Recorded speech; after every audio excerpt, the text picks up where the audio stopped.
What's going on, everybody? Welcome into Blazers Uprise Live here on a Thursday, July 21st. We are now into the dog days of summer, and we're still going to be streaming here twice a week, Mondays, Thursdays. Still going to have you covered. Today, it's going to be a little bit of a shorter stream. As part of the dog days of summer, there's not as much to talk about, unfortunately, but we do have a couple things on tap for today. We're going to talk about Shaedon Sharpe and his latest injury update, and then we're going to talk about a recent Joe Cronin interview and some of the things that he said, and that's pretty much going to be the stream for today. Earlier today on the main channel, I dropped a Summer League recap, finally. I finally felt in the mood to record that after battling COVID, so definitely go check that out, and I'll have a few videos coming up, but before the end of the month. Eric, what's going on, man? How's your Thursday? Oh, it's been okay. Having my wife's had some car troubles today, so had to figure that out. But other than that, it's good. And speaking of COVID, I saw your response to Jabari Walker, and very cool. Jabari he responded to like hundreds of people, including you, asking how people were doing. So that was cool that he responded. That's cool, man. And honestly, like in Portland, we tend to appreciate our players for like the people they are. Mm-hmm. Now, I don't know how much of that is because of the Jailblazers days where we had some questionable characters on this team. Ever since then, you know, it seems like this organization and this fan base seems to appreciate having good people, and Jabari Walker just seems like one of them, man. Just seems like a real genuine dude. So that's pretty cool, man. He tweeted out asking people how their week was going. I told him I was bored as hell because I got COVID. So he said he went through it on Christmas break last year or something. So yeah, unlucky timing with that. I would have hated to gone through it around Christmas time, but you know, so my timing was a little bit better than his. But that's pretty cool of him, man. Like, it's cool bringing in some genuine people, and I know Portland will appreciate him just for being a genuine person, which is how he comes across. I know he made a comment about how in the past he's hated to like go on social media and stuff after games because he hates seeing like negative stuff. So it's got to be really weird seeing nothing but positive interactions. Like anytime he goes on anything, it's just all positivity, and that's really cool that he's enjoying it and that he took the time to actually interact with a lot of people. Yeah, so good thing he ended up in Portland where people will just give him love just for who he is compared to maybe Philadelphia, you know, the city of brotherly love, which obviously is kind of an ironic moniker there if you know how Philadelphia fans are. But yeah, that's cool, man. So he obviously was the bright spot of Summer League. I talked about that in that video I dropped earlier today, and excited to see if he maybe earns a role going into next season. It's nice having a couple rookies to be excited about instead of just one. And we'll get to Cronin's comments on that later. Yep. But first off, Shaedon Sharpe, Eric, is not going to have surgery, and he's expected to be ready by training camp. What were your thoughts when you saw that news? I mean, the way they went about it, like if you just looked at it from, you know, minor tear, and it didn't seem serious. They were just being overcautious, all that kind of stuff. So this all lines up with what it should have been. I'm sure most of us Blazer fans going through the same thing with Zach Collins and several other players, that we were expecting it to turn into something bigger than it was. And thankfully, in this case, it was just seemingly a minor tear, and that it's not serious enough to have surgery. So very happy that that's the solution to it. Hopefully it heals or begins to get better on its own, and that he's ready to go. It might not even be training camp, but they're just saying that he should be ready by training camp. So he might even be ready before that. But hopefully he can still do some cardio and do other things. He can still shoot with one hand and stuff like that. So he should be able to at least practice a little bit this summer as well. Yeah, hopefully that's the case. It's just going to make preseason intriguing for all the same reasons that Summer League was supposed to be intriguing this year. Like our first chance to watch Shaedon Sharpe live, and we did not get anything to satisfy our appetite. That's going to be preseason now. It's our first time watching him live. Yeah. And honestly, it might be a little better for him playing next to some more talented guys in preseason, or he gets a little bit more practice time and can kind of just settle in instead of like going into Summer League. He was going to be looked at as the guy to make things happen for that Blazer Summer League team. Like, you know, a ton of attention on him. It might be a little bit better for him to just kind of slowly work his way in the preseason instead. I don't know. Maybe that's a silver lining, maybe not. But it's going to make preseason exciting for sure. And I'm looking forward to discussing hopefully some positives from him in the preseason on some post-game shows. And maybe we'll do a watch party for one of the preseason games or something. But in the preseason, there's always a little bit of intrigue. Last year, it was our first time under Chauncey Billups. This year, Chauncey Billups is back, but, you know, like, how are they going to use Gary Payton II offensively? How are they going to look defensively with those lineups? But just adding, you know, Shaedon Sharpe into that without having really seen him before is going to be fun. And then Jabari, obviously, coming off this Summer League, too, as well. So, looking forward to preseason already. Yeah, and so I know you're going to do a video on minutes breakdown, so we won't get into that too much. But what would your mindset be? Because this is going to be the most interesting story of the preseason and early on in the season, is watching how this rotation plays out. Do you think it should be like you have to earn your minutes no matter what, or do you think there should be some cases where you should force minutes to people? I mean, it depends on the situation. Like, that's the thing. I think some guys who are veterans have earned their minutes already through what they've done previously in the league. Mm-hmm. So, like a Gary Payton II, what he did last year. You're not going to give a guy an MLE and hard cap yourselves and then play him 12 minutes a game, right? And you need help defensively. Like, it would make no sense not to play him, 20 minutes a game, in my opinion. But with, like, a guy like a Shaedon Sharpe, he has to earn it. Right. I mean, we did sign Derek Jones and then bench him halfway through the year, and that's kind of a different GM and coach situation there. Yeah, I don't know. Like, yeah, you want guys like Gary Payton II to come in and work, but and earn their minutes. But some guys, you just know how good they are already, so you already know that they're going to get minutes. Whereas other guys like Sharpe, he has to earn it. Jabari Walker has to earn it. Yeah. Trendon Watford has to earn it. Drew Eubanks has to earn it. It's probably going to be Watford versus Eubanks for that backup center spot. But I wouldn't want a guy of the caliber of Drew Eubanks to automatically just get guaranteed 20 minutes a game as the backup center, because I don't think he's good enough. And I think somebody could outplay him for that spot. The problem is we don't really have any true centers to compete with him. That's the issue. So it depends on a number of different things, but the minutes breakdown is just going to be tough because you got so many players, point guard, shooting guard, small forwards. You got, if you count Nas as a 3, you have Dame, Ant, Nas, Josh Hart, Gary Payton II, and Shaedon Sharpe. Mm-hmm. If you play Nas at the 3 for even a little bit, if say maybe half his minutes, 10 minutes a game, 12 minutes a game, it's really hard to play Dame and Ant what they should be playing, to play Josh Hart and Gary Payton II what they should be playing, and still have minutes left over for Shaedon Sharpe.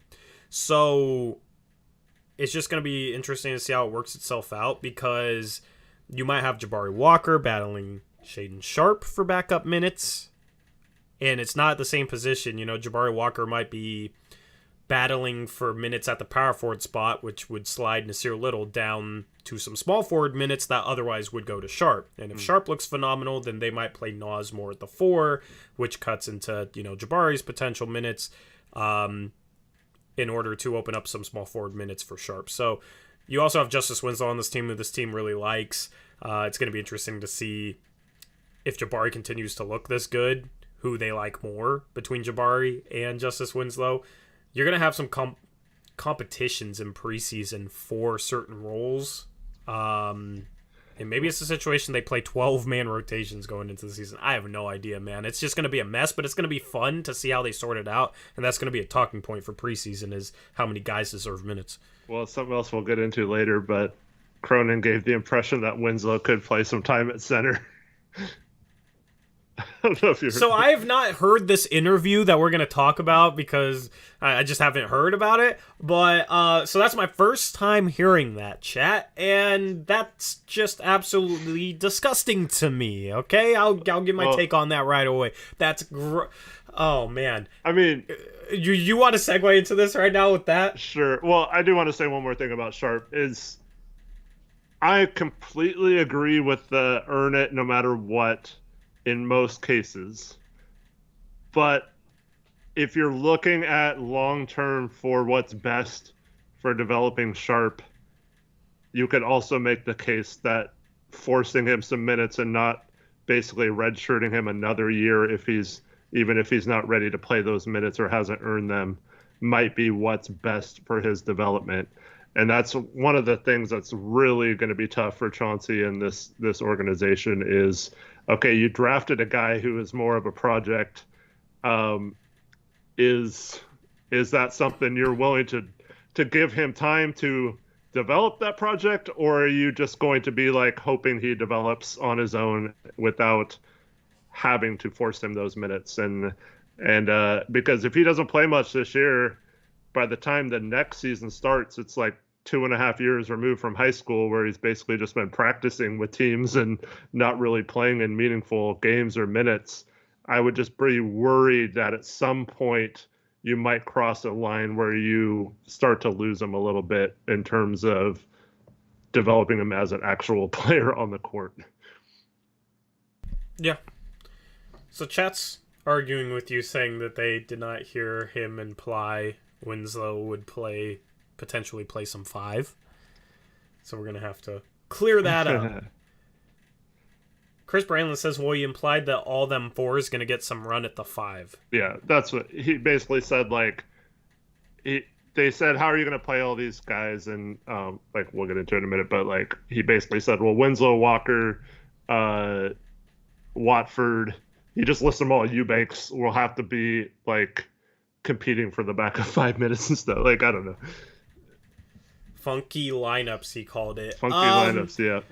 Yeah, so if you just ignore the fact that Winslow's like 6'6", he's not even that tall. His game's like a center game. Like, I wouldn't feel like horrible with it in some lineups, I guess, but yeah. It's just like we're already undersized at every position. Like, it's tough to go that small.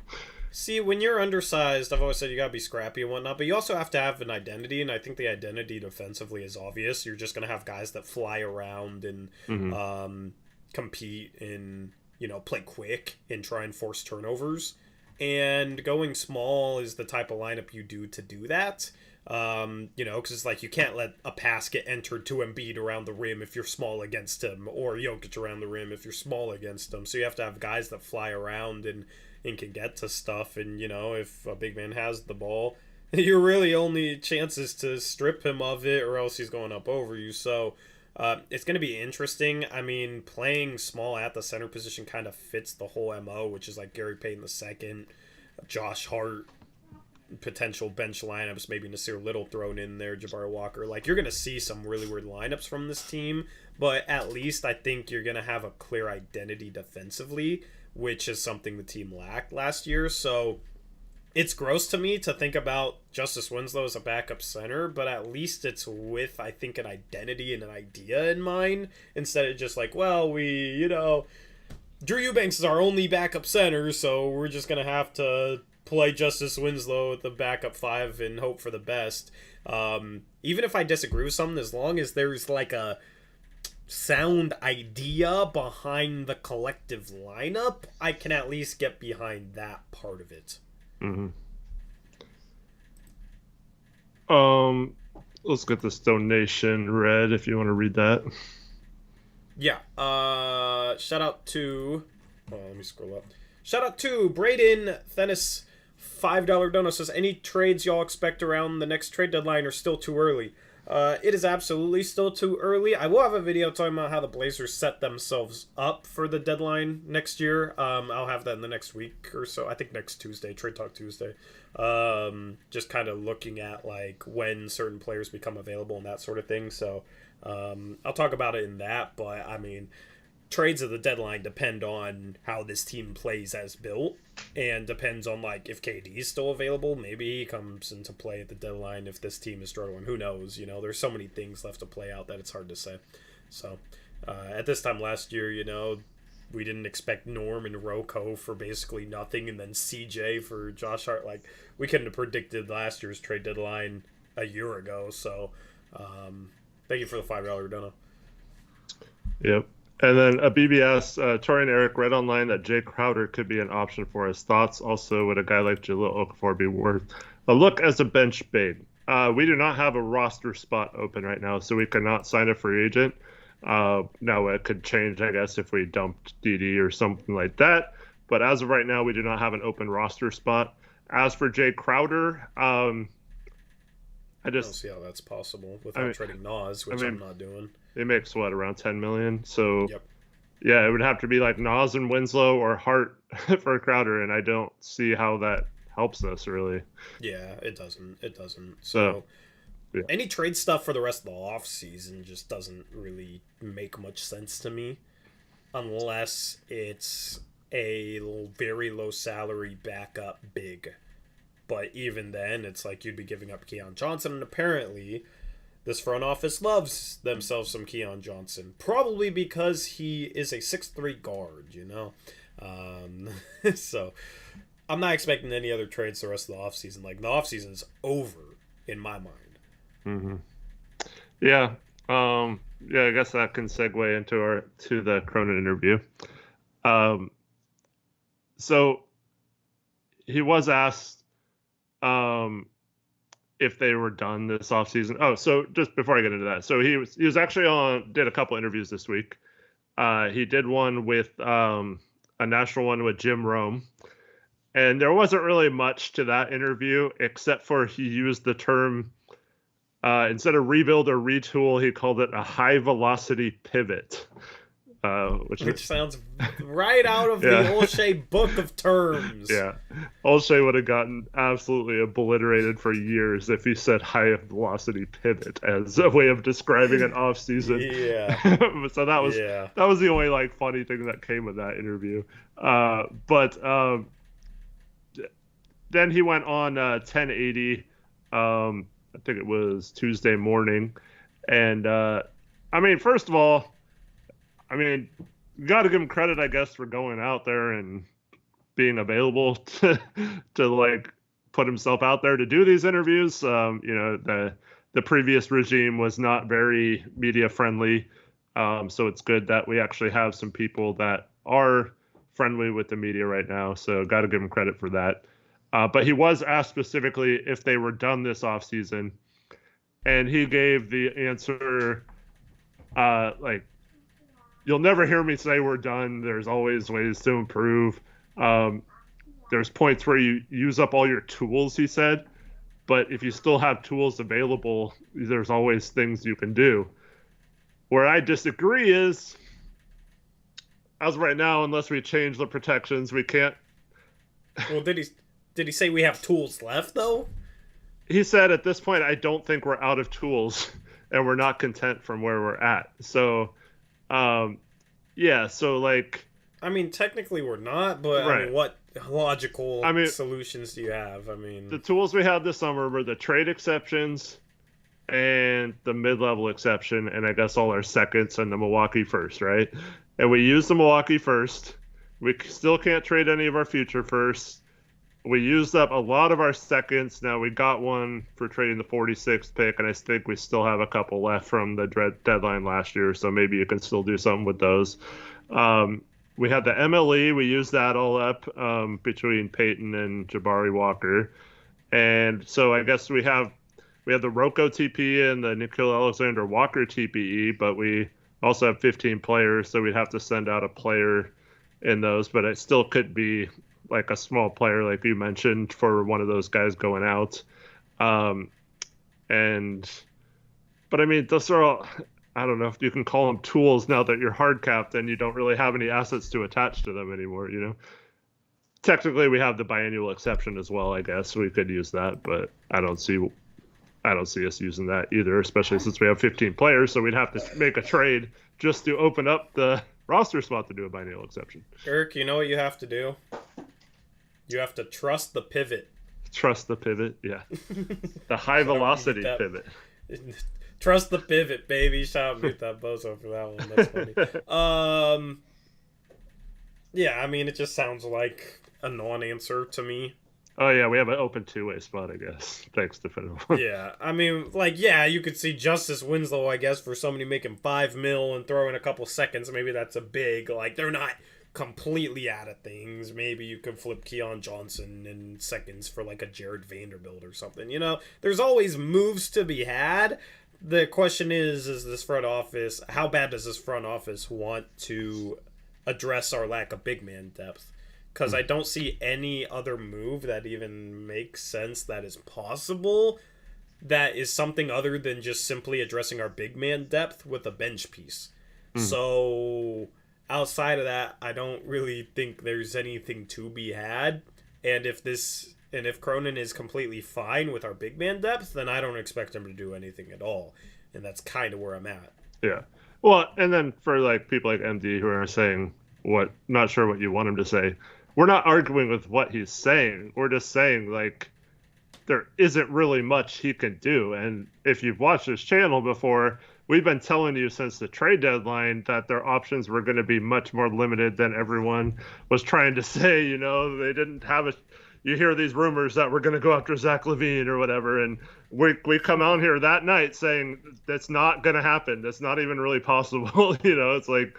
And people are like, oh, we can sign and trade Ant and do all this stuff. And like none of that stuff is realistic. And so short of a small move, he can say they're not content, which is true. I mean, any GM should say that they're not content with their roster and they're always looking for ways to improve and will always take calls and work the trade machines to try and find better rosters.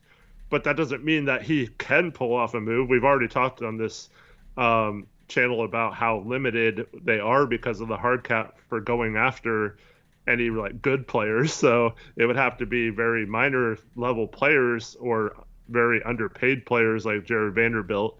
And then there's a report today from Jake L. Fisher that there's multiple teams willing to offer like a first round pick for him, and the Jazz are holding out for more. So like we don't really have a way to get him unless they really love Keon Johnson. So yeah, I just don't see, short of a little small move like that, anything that can be even done. Even if he stood up there and said, we want to make like 5 more trades this summer, whatever, like it's just hard to pull off still. Yep. So what else did he say of note? All right. So he was asked about the size in the front court. And so he agreed and said multiple times on both shows that they were undersized still, but that he kept going back to it was never about getting a perfectly balanced roster this summer. It was always about talent acquisition and trying to get the best guys and the best mindset and stuff like that. So he's trying to now say that they kind of made the roster, just they tried to add as much talent as possible without regards of position. Now that's completely different than what he said, and the reason for trading CJ, Norm, and Rocco at the deadline. But I mean, that's the narrative they're going to run with, and I mean, you have to try and explain yourself, and I guess that's as good of an explanation as you can. But it still doesn't make sense to trade away all those guys knowing you have to be a bigger team, and then when you made all those trades to have flexibility, and that flexibility was basically only good for one summer or one off season, and then you don't get bigger or much bigger that off season, and then you come away saying, oh, it's going to take more than one off season. I find that kind of, I mean, that's an eye roll to me that people are defending that, and like it still could work out. This team could be good and scrappy. I just hate that crap, man. I mean, I don't have a problem with that. We know we needed heart. We know we needed effort. Yeah. I mean, like, I'm just going to separate it from the trade deadline for the most part. He obviously made a mistake at the trade deadline, and could have been a situation where he wanted to make the team bigger and more well balanced. It's just in free agency, the forward crop sucked, absolutely sucked, and then B, anybody forward wise other than Jeremy Grant, who fits what Cronin said he wanted to do at the deadline, getting Jeremy Grant, but beyond that, there was no realistic forward options that were available via trade for the right price. Mm-hmm. Like, the Raptors wanted a ton for OG. Yeah. I'm sure he would have loved to have gotten OG and, sat back and said, yeah, we needed to make this team more balanced in terms of size, and we got OG Anunoby and Jeremy Grant. And he could have kept it consistent from the deadline. It's just, I'm not sure there was an option out there other than a Gary Payton II, who's undersized but guards up really well. Like, he guards forwards really well. Mm-hmm. He just has a lack of size. So obviously, if you say what he did at the deadline and then you go out and your Mem Ali signing is a 6'3" guard, it looks contradictory, but I don't know. I don't really have too much of a problem with it because we did need more heart. We did need more competitiveness. Absolutely. We did need the right mindset. We did need talented defenders, better point of attack defenders, and we got all of that. So I'm not too bothered by it. Yeah, I'm more bothered of the fact that, like, so I don't really know how to explain it, but we still know we need to get bigger, right? And we still agree that we're not necessarily contenders, right? Yeah, I mean, do we need to get bigger to do what better? I don't know. I'm just saying from the point of view, like, that's not what was said. Like, if back at the trade deadline, to me, if he said this team lacked heart and grit, it doesn't matter what size you are, we need to be tougher and have guys who are Chauncey guys and have those guys who lay it out all on the floor. It doesn't really matter what size they are. Like, that makes sense to me, right? But he didn't say that. He said, we know to win in this league, we have to get bigger and more athletic in the front court. He specifically said that, the front court.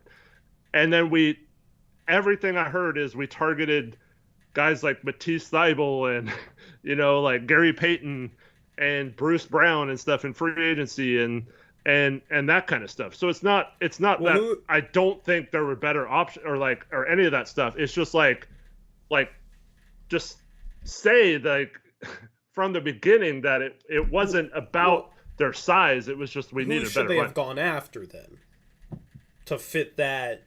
What he said on trade deadline day. Who should they have went off after them? Once again, I am saying the problem is him saying from the beginning that was going to be their mindset. And now moving forward in consecutive off seasons like 2023, 2024, they don't have the flexibility. They don't have the big trade exception anymore. They're not going to have any cap space. So you're back to, like, the tax MLE probably next offseason. Now we have tradable contracts, like if Simons breaks out or if Sharpe breaks out or whatever.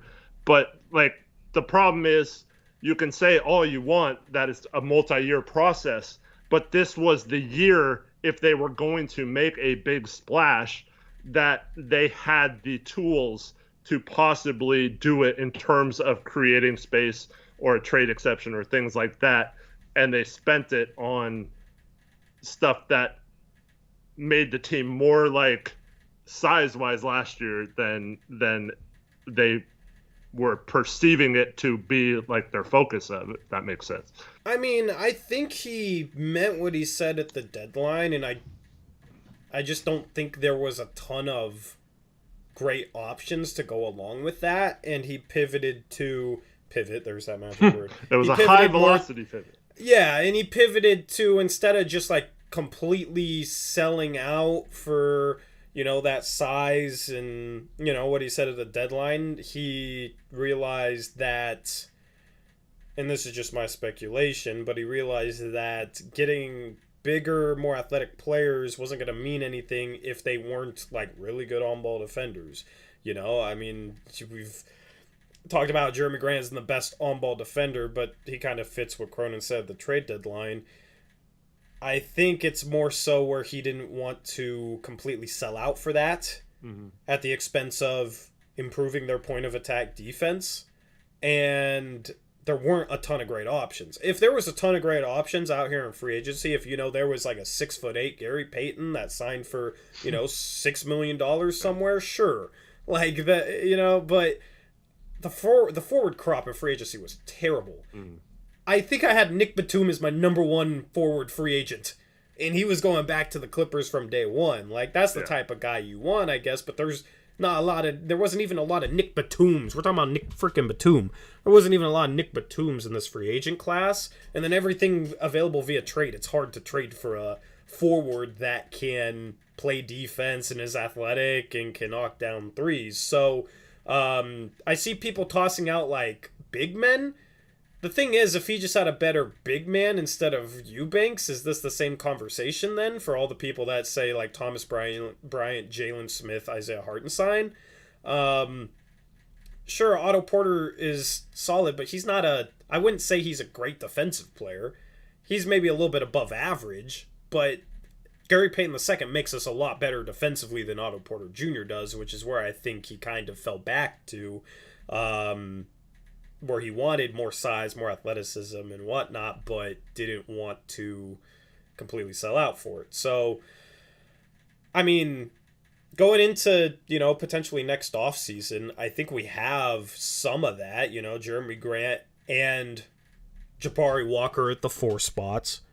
Nasir Little potentially at the 3. I mean, Shaedon Sharpe is a little undersized for the 3, but he's freakishly athletic. You know, who knows what the perimeter group looks like next year. But at the 4, Jabari Walker and Jeremy Grant is who we've wanted for years, right? We've wanted 2 power forwards like that.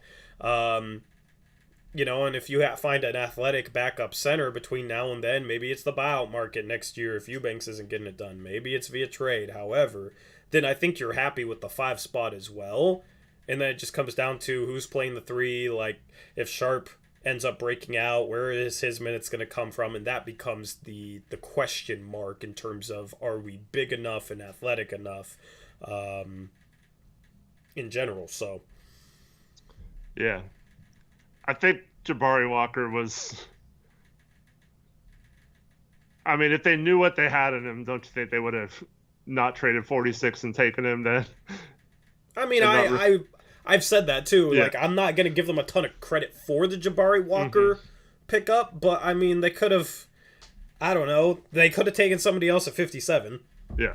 You know, they took the right guy, obviously. And I wanted Dominic Barlow, who's like big and athletic. It kind of fits the same mold. He's just a completely different type of player, it seems like. So at this point, I'm happy they took Jabari Walker over Dominic Barlow. But like, he fits into that mold, and given the lack of options this offseason, I don't think you were going to find the finished product. Even if you went out and signed a Derrick Jones Jr., who I was saying made a lot more sense than Gary Payton II, is his extra size going to really make a difference compared to a Gary Payton who truly does play bigger than he is? I know this all goes back to the deadline comments. It's just, I'm not sure there was an option that he really liked that fulfilled that, and is instead seeing what this team's going to look at like next year. I guess I'd rather just hear him own that then and say, you know what? After thinking about it, I realized that we just needed to get like we just needed like guys who gave more effort and like left like had better effort, you know, like better energy and that it didn't really like when it came down to like filling out the roster, I was more. I mean, I know he said he did this, but he also says it's not done and still wants to change it. So like he's kind of contradicting himself. But I just wanted to say, hey, well, I don't believe after looking at things that it was because we were small last year. I believe it was because we didn't have the right fit for Chauncey's style and Chauncey's you know, the way we needed some of those players we had who were good players to also perform different roles that they were not happy or were not best suited for. So like we went out and got players despite them being small. I feel like it's a different thing than last year, but he's still saying, oh, I know we're undersized. We still need to address that. We still need to address that. You know what I mean? It's like, just own it. Like, just say, hey, we have Gary Payton. He's going to be just as good at the forward spot, like Tori says. No matter, like, he's better than any person we could have gotten at guarding small forwards and power forwards. Because you know what? That's true.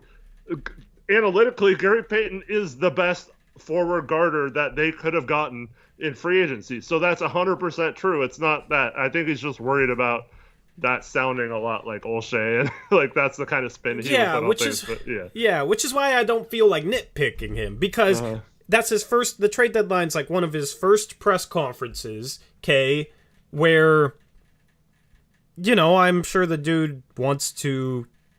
I'm sure part of it is he wanted to say what fans wanted to hear, right? Right. Like, I don't know. It's and that's what fans thought.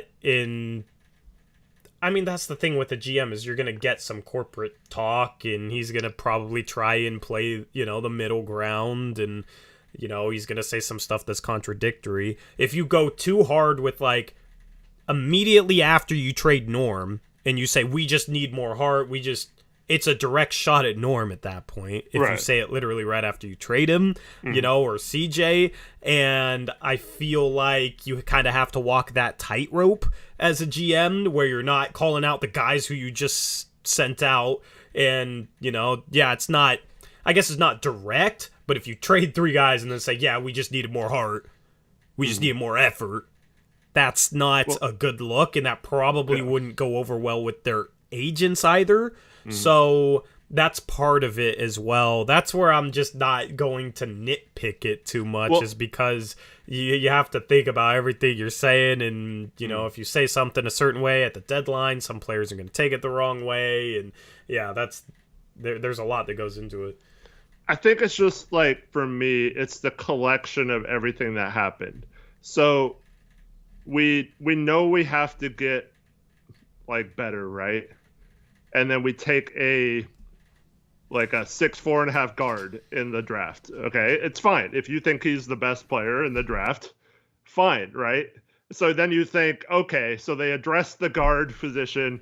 They're probably, you know, it might be rough, and it would make a lot more sense if you say like, oh, it's not one off season if it was because you need to give Sharpe some time to catch up to the rest of the team or whatever. Like, that makes sense.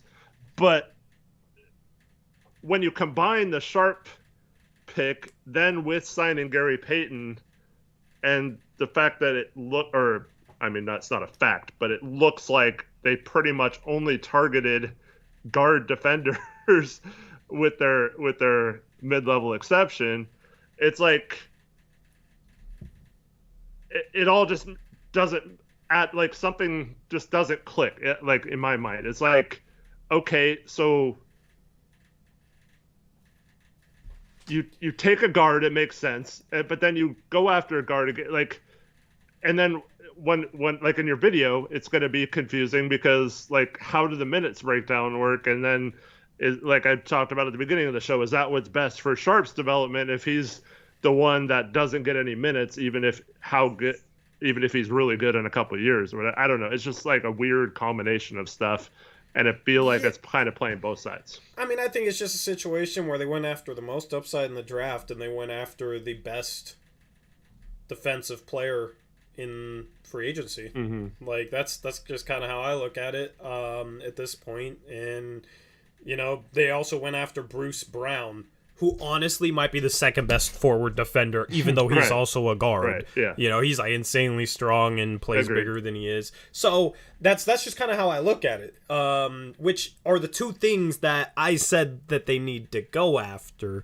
I got a little bit too hung up, in my opinion, on size. Part of that was because everybody was screaming size, and we see how last year plays out when I was saying no, size isn't the issue, but in the end it's not like they signed Gary Payton II over an obviously similar defender who's 6'8" and better offensively that they could have had. That's what it comes down to for me. So I think they targeted upside, which we said they needed. They targeted the best defensive player, which we said they needed to do. In terms of talent acquisition, do we really have, I mean, short of Ant obviously being a star, but then do they trade him if he's a star? I don't think they trade him then, right? I think they probably keep him. So I don't know, do we really have a lot more trade pieces or ways to get better, especially when you consider the hard cap, than we did last season? No, but I think obviously if a Kevin Durant caliber player is still available, maybe you look to trade Ant for them at the deadline, right? Where you have the young piece and Shaedon Sharpe throw into that, whatever. You are in position where you could trade for, say a Siakam somehow became available at the deadline. Now you are in a better position to trade for a guy like that, since you have, in my opinion, more liquid assets. Younger assets are more liquid because teams can develop them. More teams will want them, especially if it's a good young asset. Anthony Simons could help a team win right now, or he could be part of a rebuild, right? So if you're talking multi-team trades, it's a little easier to get back a certain package for him to be able to swing for a Siakam. If Toronto's rebuilding, that is just Ant straight up for Siakam if they want to go younger, and then you throw Sharpe in there potentially. You are in a much better position to do that than if you had CJ McCollum and Norman Powell, who only specific teams are going to want, and that's if they have a need at that position and are trying to win, because neither of those guys fits a rebuild. So I think the Blazers are in better position now for the trade deadline. The problem is their hard cap. That's the only problem, but just ignoring that, or assuming they figure out a way to make it work. But then next offseason, hopefully their pick will convey. Then they'll have all their future picks on top of those young liquid assets. I think they are in a better position to maybe swing a trade for a forward. And they just acquired the best forward they ever added next to Dame. It's not saying much, and I'm not super high on Jeremy Grant like some other fans are, but he's probably the best forward they've acquired since Dame's been here, right? You misspoke. It's Jabari Walker. Okay, well, Jabari Walker 5 years from now, sure. Or maybe next year. We'll see. But, so they already acquired, if you ignore your great love, Jabari Walker.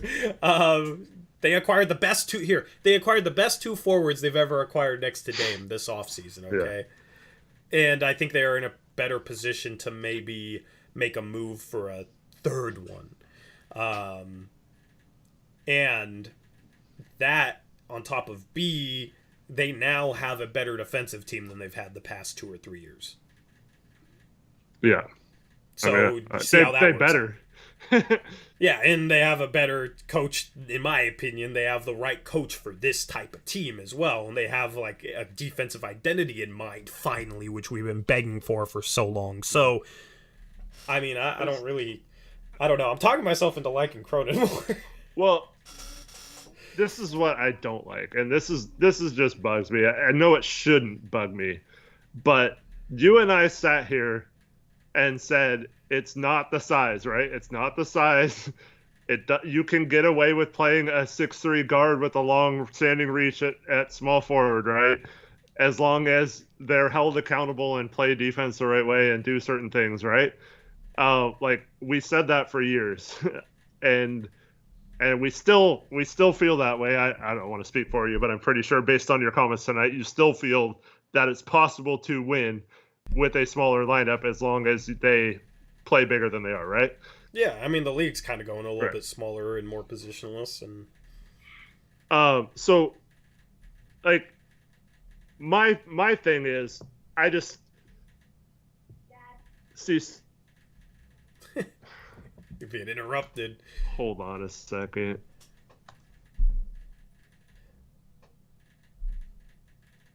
Luka Garza solves all. We got our Luka Garza fan in here. All right, sorry.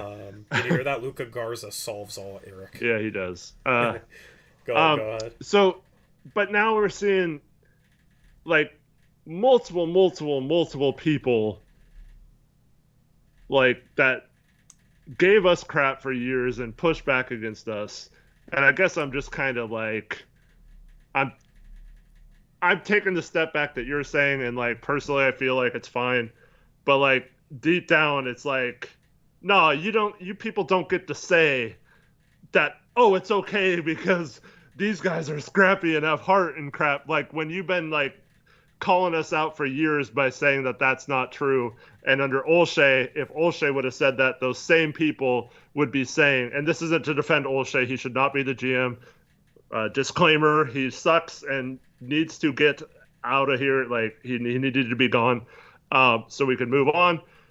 But like we had all these people that would absolutely be livid this summer, Tori. We'd be dealing with this every single day on Twitter and stuff. All these people saying, I cannot believe Olshey signed a 6'2" guard in free agency. He's the dumbest idiot ever. Like he never learns. He's gotten 10 years to do all this crap, right? Like it would be nonstop, right? And these same people are like, oh, you know what? This could work with the small lineup, you know? Like, and I just get sick of it, man. It's like have some like, at least like be consistent with what you're saying, man. I mean, see, like that's a different conversation, right? I know. I think, but I let it bleed into my arguments for like this. Yeah. You're trying to be more level-headed, and I appreciate that. But. Yeah, that's what I've tried not doing is letting because I'm annoyed by that too.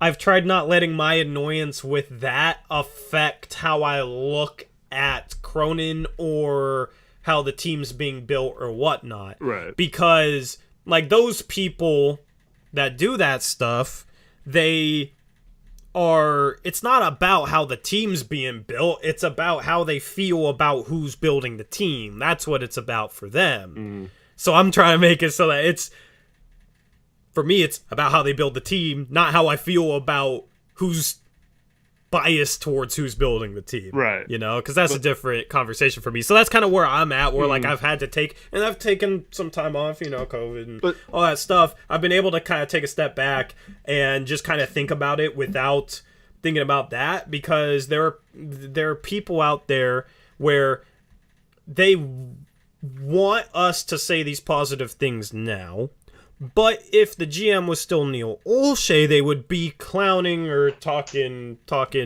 a bunch of mess over what we're saying right now. You know what I mean? So it's very selective. And if you would have said this whole discussion, if you would have said everything you just said verbatim, except for when you said, I'm starting to like Cronin, you said, I'm starting to like Olshey, you would be... Right after we signed off on this, you would have like all your notifications blowing up with people being like, I can't believe this guy's defending Olshey, you know? Yeah, Reddit would, have something to say, which, they do only once every couple of months, but somebody on Reddit would be yelling about how I don't know anything, and yeah. So there's the annoyance, and that's the thing is when I analyzed it, I had to like try and say, a lot of my annoyance isn't actually with the move, it's with the narrative and how people are very selective with it, like that's the thing. If you have an opinion on how the team's built, it should be based on how the team's built. Mm-hmm. Okay. and you can have an opinion on who's building the team, but that should be your opinion on who's building the team. Just try and remove bias, which is what we've always tried to do. So, I mean, that's kind of where I'm at with it. I'm annoyed by those people because it's not consistent and it's selective, and, but what can I do about it? Like, I can't, people are going to be that way, and that's fine, whatever. I'll just continue to share my opinion, which has been the foundation of this entire channel. Like, we don't search out guests a whole lot or, do anything much outside of go in depth analyzing the game and go in depth with our opinions. So I'm always going to try and fall back to, okay, what is my true opinion regardless of what anybody else says or thinks. Mm-hmm. And that's kind of where I'm at with this. Yeah. Well, like I go back to this too. It's like, oh, Cronin brought in a defensive forward that, like you even said it, right? The best forward that we've had, right? Yeah. Well, I mean, I think that's kind of disrespectful to Rocco, because in terms of what this team should have needed, Rocco should have provided something exactly. And I'm not saying Rocco is better than Jeremy Grant, but I mean, he was an all defensive team type guy who had just come off a season where he played at an elite level for a playoff team. And so he goes out and gets him. And then the next offseason, we get Larry Nance, who the season before that analytically was a very good 4/5 defender. And like none of that mattered, Yeah, but I mean, in general, I like those moves. It's like, what is the conversation? It's not, I'm not sitting there downplaying Olshay's moves, because I think Olshay, the Rocco trade, maybe he overpaid a little bit, but that was the set market value for Rocco, so I'll even defend what he gave up in that trade still. Right. And Larry Nance Jr. was somebody I was asking for before then, so that's the thing, is Olshay did go out and get forwards that idealistically were the right types of forwards for the team. It just didn't work out, and you can say those are bad trades in hindsight, but at the time, that's exactly what the team needed. So that's the thing is Cronin will get a lot more credit for getting Jeremy Grant, even though Jeremy Grant wanted to come here. And the reason why it happened for the most part is because Jeremy Grant wanted to come here and Dame recruited him. So the credit shouldn't even go to Joe Cronin. Whereas Olshay, got no credit for some moves that he probably should have gotten credit for, and in hindsight, people will just say Rocco trade was terrible, even though at the time, that's the type of player those people were begging for. Well, see, it just goes back to me, the whole people contradicting themselves, because now it's all like, well, at least we're doing something finally. We're trying to be different. We're trying to do something. And yeah, this lineup is different than what we've had in the past, but we brought in defensive forwards and it didn't work out. Derek Jones, the year we brought him in, the season before in Miami, was a top 5 rated perimeter defender, 3-point percentage defender in the league. It's not like he was like not a good defender and we were trying to make something work based on potential or something like that. So that's just what I just like get sick of seeing we're doing something so much different. No, we're not. We just have different personnel that will be more suited to Chauncey's lineup. And hopefully, if all things go well, it will prove that it wasn't about the size, and then we'll ultimately come back to it just matters how those players fit on the court. And we can talk about basketball again, instead of whatever we tried to talk about last year. But, I'm just the difference to me is I'm still in a wait and see on Cronin, because it's not like he did anything to me that's that drastically different other than get guys that fit his coach's system, which are good, but he has not done an all-in type move that Olshay would have never done, in my opinion. And I don't think he should get credit for Ant being good, or Nas if Nas turns out good, or the whatever else that was already on the team. We are already going to have a high draft pick if we didn't make the playoffs this summer. So that was already on the table too. Now, he'll be tied to Sharpe for the rest of his career, because that hopefully will be the biggest pick we have in his tenure here. But like for the most part, I'm not going to say, hey, if this is all because of Cronin's move, when it's mostly still guys we're relying on that were on the team when he took over. Yeah, I mean, I don't even think credit in the end truly matters a whole lot. Right. And here's the thing that I've noticed about a lot of GMs, man, is, dude, like most GMs will make a bad move and they'll make a good move. Right. Yeah, I mean, look at David Griffin. What is he doing? And then all of a sudden drafts Herb Jones and gets CJ McCollum on good value. He's probably going to get fired and keeps if he the 8th pick. Yeah, it absolutely saves his job and just has all of a sudden now, like, the Pelicans are a dark horse potential contender if Zion pans out, you know? Like, and that's the thing with Cronin is I don't, even if he pulled off a good move, like a really good move, doesn't even necessarily mean he's a top 5 GM or anything like that, because most GMs, one year they look good, the next year they look bad, and they just, pull off good moves, pull off bad moves. So I'm expecting Cronin to probably be one of those GMs who's just consistently a mixed bag. And I mean, Olshey was a mixed bag as well. People hated him for not going all in and for certain things, but I don't think that Cronin necessarily has to do that to prove that he's better than Olshey, or it's even a situation where it's Cronin versus Olshey's legacy or anything like that. It's just, can he get this roster in this organization on the right direction is what it comes down to for me. Thomas Oransky has a great point, and that's we haven't seen him really with. I mean, I guess you could have traded the 7th pick, but he's still hampered by the fact that Olshey made that Larry Nance trade. So we don't know what he would have done had he had all our future first round picks available this summer. Maybe he makes a bigger slash, and maybe that happens next summer when he does have those available, hopefully. But it'll be interesting to see if moving forward that has actually prevented him from doing something dumb, or if that was just a hindrance to him actually being a good GM. Yeah. So, I mean, people are going to have opinions that are based on, they like Cronin more than Olshey, and at this point I understand that. Like, well, he's doing great with the media. That you have to give him credit for that. Yeah. I'm just not going to worry too much, or I'm going to try not to worry too much about people that in the past have like slandered us for our opinions, and now all of a sudden their opinion completely flip-flops and isn't inconsistent, or it isn't consistent because of who's the GM now. Like, I could sit here and get frustrated all year.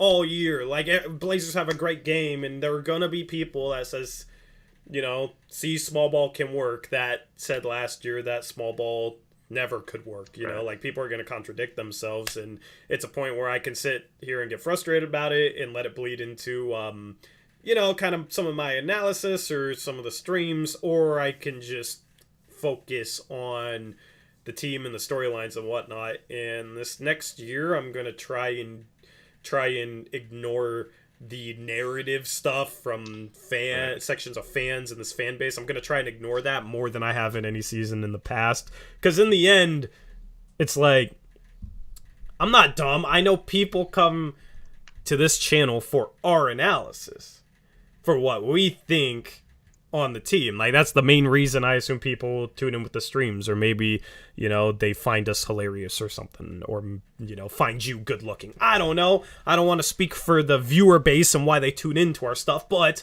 in the end, we build a platform because of our analysis, so that's kind of more so what I'm going to focus on. I'm going to try not to get too frustrated with some of that stuff. Absolutely. And hopefully, I mean, it's a good problem to have, right? Like, if we are so good that it looks like, because that means the Blazers are doing well. So I'm all for that. Yep. Anything else in this Cronin interview? Yeah. So he was also asked about how he feels about the 3 spot. And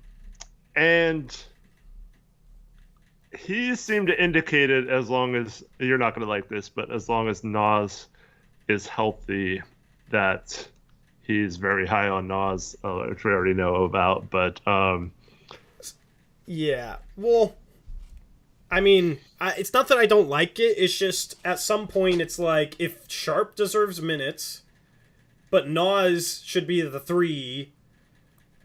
How are you going to sort out the minutes then? You know, like, that's the thing. And it's pretty much impossible to give Sharpe minutes, play Nas the majority of time at the 3, and then play Dame, Ant, Hart, and Gary Payton II what they deserve. So I don't even know if how much he's fully thought that through, or like, I don't know. But one of those things is going to have to come to a head. And maybe Sharpe doesn't deserve playing time, and then Nas is fine at the 3, and then I'm cool with it, right? Or, you know, if there's an injury to one of those 6 guys, then you're fine.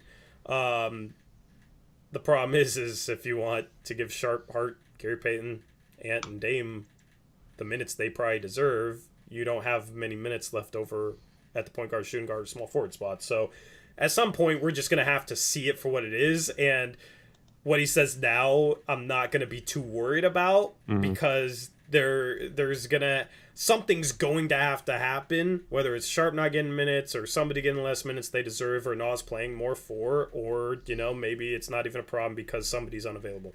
One of those things is going to have to happen at some point. Yeah. He did say you can't just slot like one guy for 32 minutes in that spot yet, but he likes the overall talent.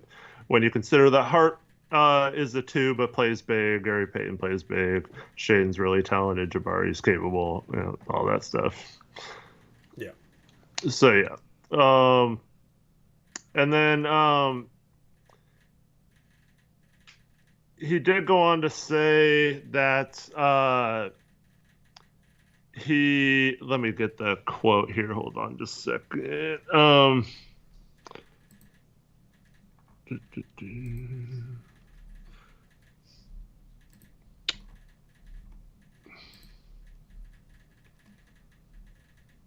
He mentioned something about competition at positions. So he did mention that I can't find it now, but he did mention that like he wants players to earn it, and that his mindset is to have competition at different positions, and that those spots are never like guaranteed or whatever. Yeah. Which is kind of funny because we already know Dame and Ant are the starting guards. We already know Nurk is the starting center, and Jeremy Grant's, you know, I mean, I guess there's a scenario where he could start at the 3, but for most likely he's starting at the 4, right? So that leaves the starting 3. It's not really a competition for every spot if it's only one starting spot and then multiple backup spots. That's just, I mean, like you said at the beginning, some players have earned those spots already, so I don't think any of those 4 are in danger of losing their starting spot to someone. But yeah, so that was a little weird, but yeah. But I do like that he basically said that Walker and Sharpe, he's not going to dictate like that they shouldn't play or should play or whatever, that if they earn the minutes, they earn the minutes and will play. Yeah. Makes sense. So that's good. He did touch upon, they asked him about, is there any talk of getting a G League team? Vancouver Volcanoes, baby. He said they were just talking about it the day before. It's something they're interested in, but it has to make sense in terms of location and financials. But it's something that's an important part of player development and staff development. Now, I don't know what... To me, I mean, I'm just implying this and inferring this. I think he really wants to have a G League team, but it's maybe been told that they don't want to spend the money on it. So maybe he has to kind of dance around that. But I think we're either the only team or there's one other team maybe still. I know Denver didn't have one for a while, but I think they're getting one this year. So there's not Phoenix, maybe, I'm not sure. But yeah, there was only a couple teams and we were included in that didn't have a G League team. And I don't know why the NBA just doesn't make it mandatory and then change the rules about like when you have G League players, they're kind of you own the rights to those players or whatever. But Well, when's the next CBA? I want to say it's coming up in the next year or two. But that's gonna be fun to cover. Yeah. Like, just being CBA nerds, you know what I mean? We'll be able to have you guys cover with the new CBA whenever that happens. But I've said this for a while. Every NBA team should be forced to have their own G League team, and then the players on that G League roster are a part of that NBA organization. Instead of, like, free agents, where they're all free agents. And then, like, you have a couple guys sent down from an NBA team, but that's it, right? Mm-hmm. Like, in that situation, you wouldn't have any two-way spots, really, because the two-way spots is basically like a player that's play some G League, play some NBA. It would be a true minor league system. And then if, you know, you had health and safety protocols, again, instead of going out and having to randomly sign guys, you just call guys up from your G League team. It's like a minor league system like they have in the NBA. And the draft is 4 rounds. That's what I think should happen next CBA. It's already, like, it would make a ton of sense. Mm-hmm. Not much would even have to change. Install a true minor league system. I think that's how it should go. Yeah. Yeah, if you had it like baseball where you could like call players up when you have injuries and stuff, and I think that'd be cool. But unfortunately, it seems like we're still a few years away from that. But yeah, it'd be so much more fun because, like, honestly, I don't give a crap about the G League right now other than the G League Ignite. I guess, you know, you have to scout some players for the draft upcoming. Yeah, and you could still have your G League Ignite. Yeah, you could still have that. But other than that, there's no real reason to watch the G League that much. Like, if someone gets signed, you can very easily look at their stats or find out how they've been doing in the G League or whatever. So it's not something that we take a lot of time on. But if we had our own team and everyone had it and it was treated more like a minor league system, it would be cool to, like, keep an eye on how certain players, like, you know, especially this year when we're supposed to be like 12 deep. We've talked about this before, but like we can only dress 13 for a game. So you think Didi is one of the two, but then, like, who's the other one? If it's Greg Brown or whatever, like how can we develop him when he gets 0 minutes and isn't even dressing down when our team's fully healthy?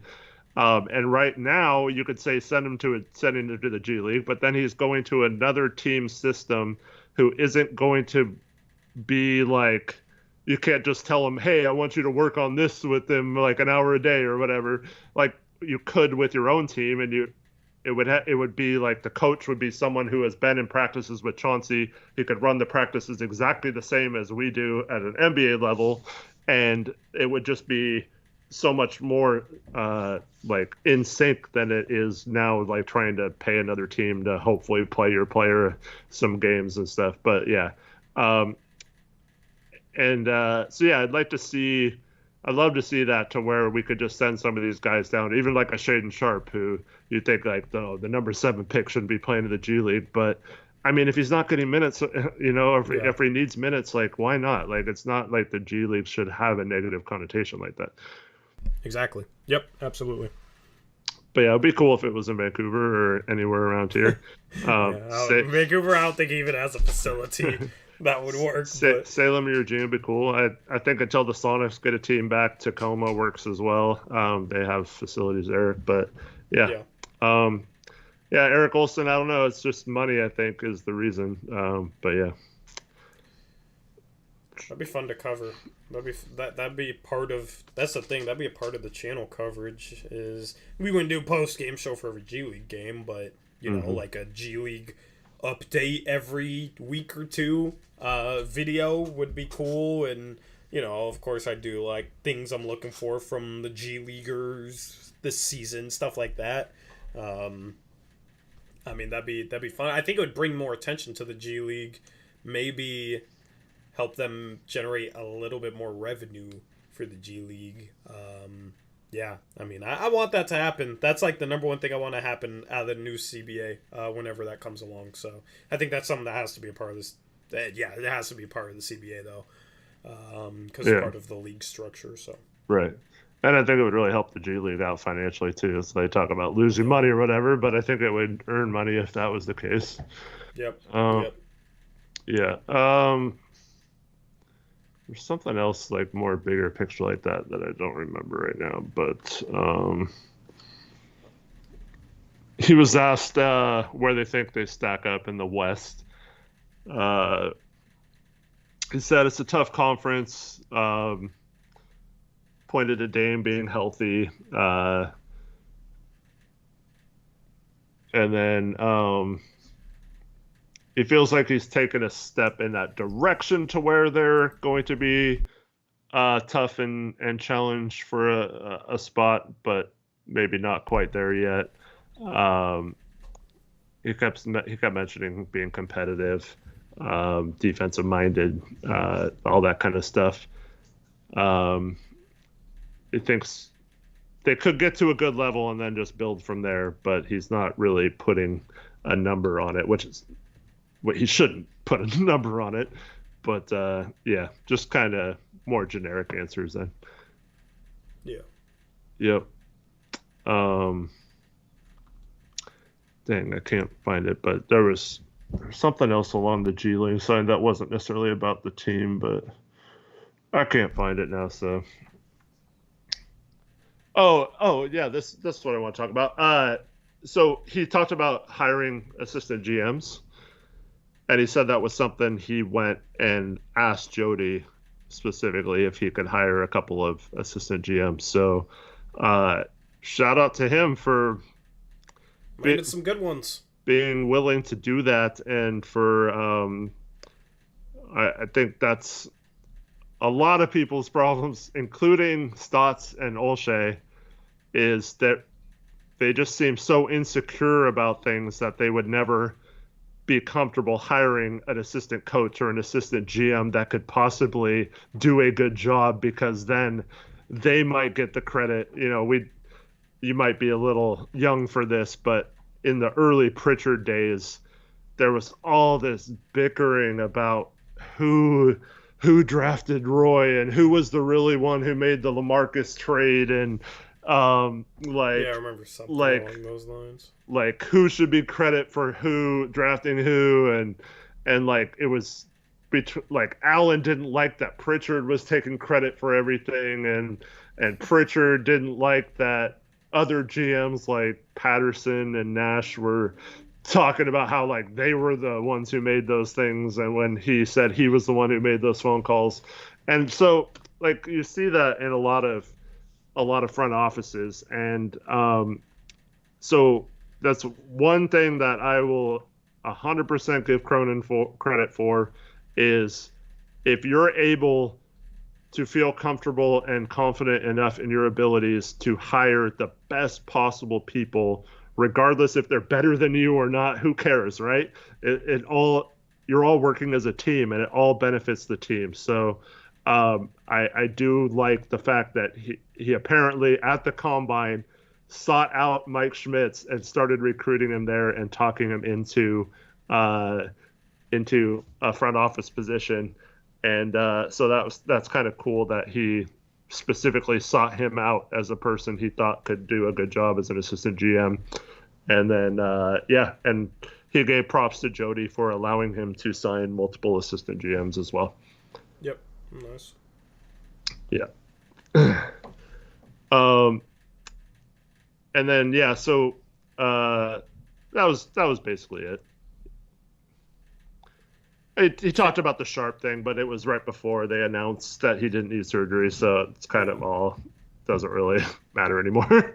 Yeah. Shaded Kiwi says, did you see in the Jabari Walker interview where he said that Mike Schmitz was his connection to the Blazers? I did not see that, but Mike Schmitz did do like one of those film study interviews with him at some point. I couldn't find the exact link to it, but I know he said that he sat down with him and had tweeted about him a bit. I mean, he did work out for everyone too. And Cronin's from Colorado. Chauncey went to Colorado. I think that was more of a team effort. But I mean, Schmitz was probably the guy who most engaged with Cronin or with Walker. But I think that was, I don't know if you can necessarily give one person the credit for Walker there. Yeah. And Walker was the pretty clear cut. You know, if this was a guy that like nobody had on their draft radar, and then he went to summer league and played like that, then you'd be saying what the hell. But honestly, they could have been in our shoes. Like you would have drafted Jabari Walker there, and Jabari Walker would have been my second choice there. So it was a pretty clear cut pick. Yeah, Shady Kiwi. So Mike Schmitz does an interview with like all the prospects that are expected to be drafted, where he sits down, or ones that are willing to do it, but most of them are, where he sits down and breaks down film and just kind of talks to them about their game. Really interesting stuff. Unfortunately, we won't be able to get those anymore in the future, but fortunately for us, unfortunately for every other fan base. Yeah. Now we'll just get those privately, and then we'll hear about them later. But yeah. Yep. Anyway. Anything else? He didn't actually have a private workout, but he did have. So that's the other connection. So yeah, that's not true either, because Anisha Curry was his combine coach, so she had a connection to him as well. Yeah. Anything else? Nope. Interview wise, nope. Anything else? Stream wise. I think we missed a donation. Oh, Jared dropped a dono. Sorry, Jared, I forgot. I thought about reading it off like 3 times since you dropped it. But shout out Jared Store, $5 dono, says, glad to see you're better, Tori. And shout out to Eric's kid stealing the show with the crying face emoji. Thank you, Jared, for the $5 dono. Yeah, she was stealing the show right when you were in the middle of like saying something important. It was actually my son, and he. Oh, that was. It was actually, he respectfully asked if he could flush the toilet, or if he should wait. So that was interesting. I don't think we didn't need to know that, but interesting. I mean, just a little insight. Very, very nice of him to ask if that would affect my show if he flushed the toilet. That's why he's acting. Okay, I was like, you got some condition or something. Yeah. Thank you, Jared, for the $5 dono. Yeah, I'm not too worried about it. My computer's making this like rattling noise that I gotta fix. I don't know if you've heard it throughout the stream, but it's making it right now. I hear some noise, yeah. Yeah. It sounds like my car earlier. Like I cleaned out the fan and stopped doing it, and then it started doing it again. So I gotta figure out how to make it stop making that noise, because it drives me crazy. But anyway, thank you, Gray. I think Nas extension rumor wasn't even much of a rumor. Andy Marchant wasn't really much to that. I mean, Nas is a restricted free agent next offseason, so if he plays well, then he's going to get a bag. If not, who knows what the situation is. But yeah, so I expect them to offer him something, and Nas to basically bet on himself. Same thing that happened to Ant last summer. Same thing that happened with Gary Trent Jr. I don't see, because if Nas is healthy, I mean, that's pretty much the only thing. If you're looking at it from his point of view, that's probably the only thing that he believes is holding him back right now, is not being healthy, right? So in his mind, if he's healthy, he's going to have a breakout year and be worth more than $12 million or whatever we offer him this summer, which makes sense from his point of view. And from the Blazers' point of view, they don't want to pay him without him proving that, so they'll wait until he proves it before actually signing him to that. So they'll of course offer him something, but then we'll just hear that Nas is going to bet on himself, just like Anthony did, and Anthony earned a $25 million contract with his play. So hopefully, well, I mean, it'd be awesome if Nas was as good as Anthony was last year, but hopefully it doesn't cost that much to re-sign him. But obviously, if he does, that he's turned into a very good player. Yep. Anyway, I think that's a wrap for the stream. We'll be live again on Monday. You won't be here. I will be out of town, yes. Yeah, so I'll do a stream on Monday. If we don't have anything to talk about Thursday, I might take next Thursday off just to have like a week off. But we'll definitely have a stream next Monday. Solo stream. Maybe, yeah, I'll probably do a solo stream. I don't know. I'll figure something out. But, and then some videos between now and the end of the month. Stay tuned for that on the main channel. Just dropped one earlier today on the main channel, so go check that out. I love how it's like my videos have done so well lately that I got 400 views the first hour, which is normally really, really good. And it said my video performance was down, so hard to keep up with the pace that we set in June. So, all right, yeah, I gotta address that. My other child, my youngest daughter, did not ask and just flushed. So Adam Smith's heard that one. Wow. Yeah. Inconsiderate. I didn't even hear it. People are listening. People are listening for it. All right, that's a wrap. Anything else you want to say for the streamer? Thank you, everyone, for watching. Love you all. Have a good night, and we'll catch you next time. Yep. Catch you on Monday. Hopefully you guys have a good weekend ahead. Until next time, as always, peace out. Go Blazers.